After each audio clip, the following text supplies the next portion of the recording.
3 Northern Territory students are heading to Europe later this month to attend the 2016 ANZAC Day dawn service and to visit World War I sites.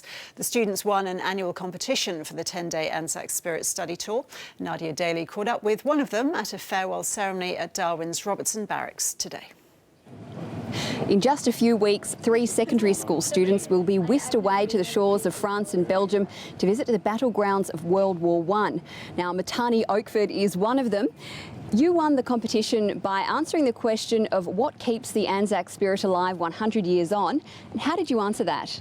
I addressed that question through a poem, which took a very emotional stance in terms of answering the question.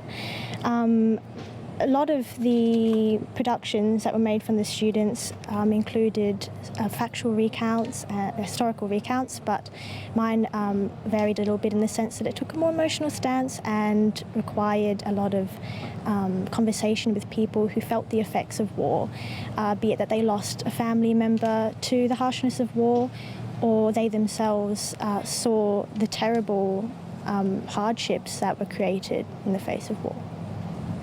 And being a young person yourself and thinking about these young people who lost their lives back then, I guess, how does that make you feel, or how did it make you feel when you were writing this poem?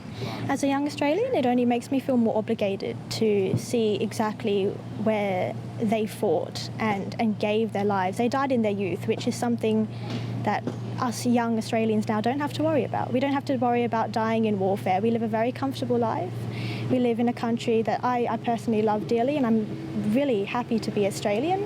And I'm so glad that I don't have to carry my weapon into war and go through those trenches of mud and thickness and risk, my life or die. And I'm very grateful that we live in a time where that isn't something we imagine.